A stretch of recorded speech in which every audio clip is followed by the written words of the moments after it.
की कदर नसीब हो जाए।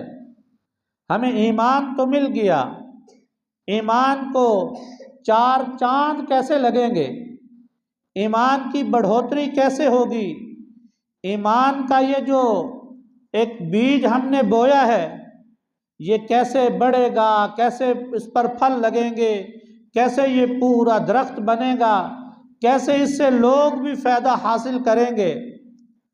तो मिसाल जिस तरह जिम्मेदार एक फसल काश्त करता है, हम सब ने गंदम काश्त की तो हर आदमी उसको पानी लगाने की फिक्र में रहता है कि मेरी ज़मीन को किस वक़्त पानी की ज़रूरत है, मेरी फसल किस वक़्त पानी मांगेगी, इसको किस वक़्त खाद की ज़रूरत है, किस वक़्त स्प्रे की ज़रूरत है, किस वक़्त इसको क्या करना है, पूरी नज़रें उस पर लगा कर रखता है।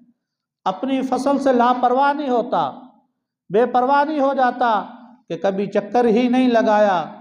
हर रोज़ कभी किसी से मशवरा करता है कि इस पानी पर कौन सी खाद डालनी चाहिए, कौन सी स्प्रे करनी चाहिए, कौन सा सल्फर और जिंक इस्तेमाल करना चाहिए, क्योंकि इसको मालूम है कि इससे मुझे रोज़ी हासिल होगी, इससे गल्ला मेरे घर के अंदर आएगा।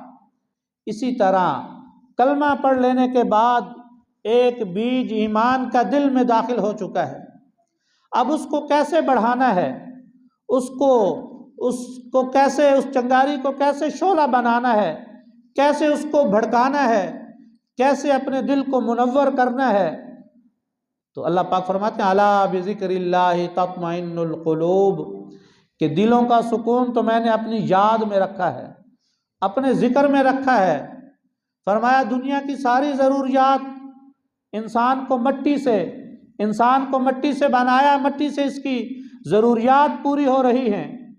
इसको कपड़े की ज़रूरत है, इसको खुराक की ज़रूरत है, इसको पानी की ज़रूरत है, इसको पहनने की ज़रूरत है। तो हर चीज़ अल्लाह पाक ने इसको मट्टी से अता फरमाई। एक बंदा जिसके पास बड़ा बैंक बैलेंस है, कोठी है, बंगला है और हर दुनिया की हर सहूलियात उसके यहाँ मौजूद हैं, उसको मुयस्सर हैं, उसके बावजूद वो बंदा कहता है कि मैं बड़ा परेशान हूँ।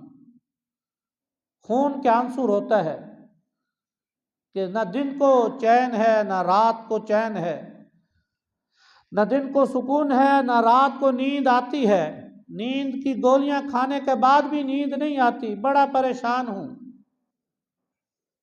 तो सोचने वाला सोचता है कि दुनिया की तो हर सहूलत इसके पास मौजूद है, बड़ा बैंक बैलेंस है, बड़ा कोठी बंगले वाला है, बड़ी गाड़ी रखी हुई है, बड़े गनमैन इसकी हिफाजत के लिए हैं, अब ये बंदा क्यों परेशान है?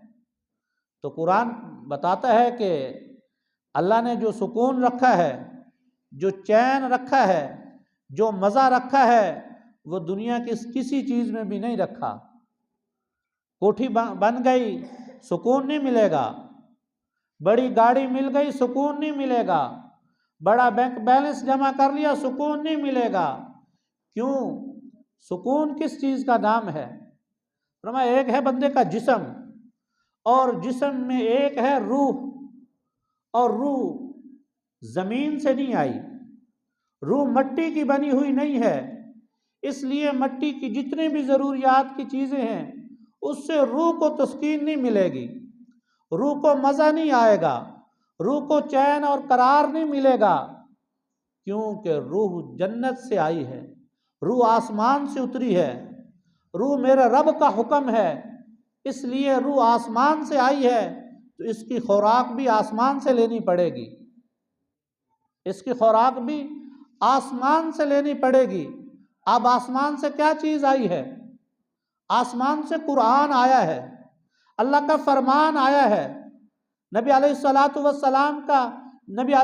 वस्सलाम जो इस्लाम लेकर आए हैं, जो बंदा फरमाया उसके ऊपर अमल करेगा, नबी अलैहिस्सलातु वस्सलाम के तरीक़ों के मुताबिक अपनी ज़िंदगी गुजारेगा, तो फिर फरमाया वो पूरी दुनिया का बादशाह है या पूरी दुनिया का सबसे ज़्यादा गरीब है, उसको अल्लाह चैन भी अता फरमाएंगे, सुकून भी अता फरमाएंगे, खाने के लिए कुछ नहीं, पीने के लिए कुछ नहीं, पहनने के लिए कुछ नहीं, लेकिन वो मज़े में होता है। वो अपने आप को दुनिया का बादशाह समझता है। जब भी उसको किसी ने पूछा कि क्या हाल है, तो वो बड़े मज़े लेकर कहता है कि अल्लाह का लाख लाख शुक्र है, बड़े मज़े में हूँ, किसी का कुछ नहीं देना, किसी से कोई मामलात नहीं है, रोटी मिल गई तो खा ली, रोटी मिल गई तो पेट भर लिया, ना मिली तो कोई बात नहीं, और आराम करने के लिए चारपाई भी मुयस्सर नहीं, कोई सरहाना कोई तकिया भी मुयस्सर नहीं, फुटपाथ पे मज़े की नींद कर रहा है, फुटपाथ पे मज़े की नींद कर रहा है। वजह क्या है कि दिल का सुकून मिला हुआ है।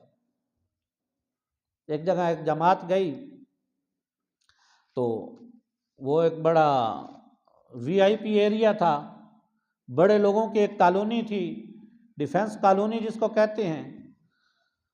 तो अमीर साहब कहने लगे कि जब हम बाज़ार में निकले तो मेरे दिल में ये ख्याल पैदा हुआ कि जब हम गश्त में निकलते हैं तो लोगों को कहते हैं कि जी जब नमाज पढ़ोगे तो अल्लाह सबसे पहले रिज़्क़ का वादा करता है। अल्लाह कहता है कि मैं जो 5 वक़्त की नमाज का एहतमाम करता है तो सबसे पहले उसकी रिज़्क़ की तंगी दूर कर देता हूँ। तो यहाँ तो बड़े माल वाले लोग रहते हैं, इनको हम जाकर किस तरीके से दावत देंगे। तो मेरे दिल में ख्याल पैदा हुआ कि हम इनको जहन्नम से डराते हैं, जन्नत की फजीलतें, जन्नत के मज़े सुनाते हैं। तो फरमाया एक दरवाजे पर हम गए, दस्तक दी, नौकर बाहर आया, फिर मालिक बाहर आया, तो हमने उनके सामने जहन्नम की बात रखी।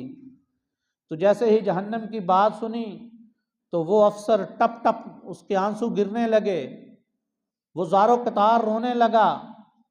मेरे सब कहने लगे मैं बड़ा हैरान परेशान हुआ कि ये दिल का बड़ा नरम बंदा है, मेरी बात सुनकर ये कैसे तड़प रहा है, रो रहा है।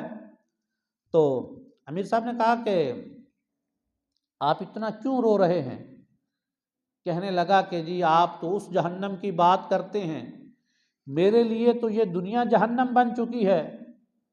सब फरमाने लगे कि मुझे बड़ा तजस्सुस हुआ कि दुनिया की हर चीज़ मौजूद है, गनमैन तेरे पास, इतना बड़ा बंगला तेरे पास, इतना बड़ा ओहदा तेरे पास, नौकर चाकर आगे पीछे, बड़ा प्रोटोकॉल है, फिर ये दुनिया तेरे लिए जहन्नम क्यों बन चुकी है?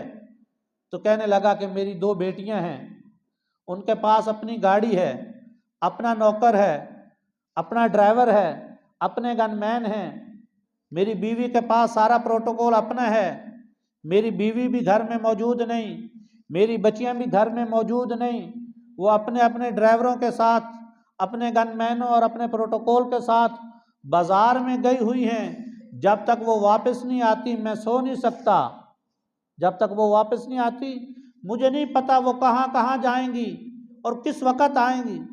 आप उस जहन्नम की बात करते हो, मेरे लिए तो ये दुनिया जहन्नम बन चुकी है। तो मालूम हुआ कि अल्लाह पाक ने इन चीज़ों में सुकून नहीं रखा। सुकून तो अला बिज़िक्रिल्लाहि तत्मइन्नुल क़ुलूब, दिलों का सुकून अल्लाह की याद में है, दिलों का सुकून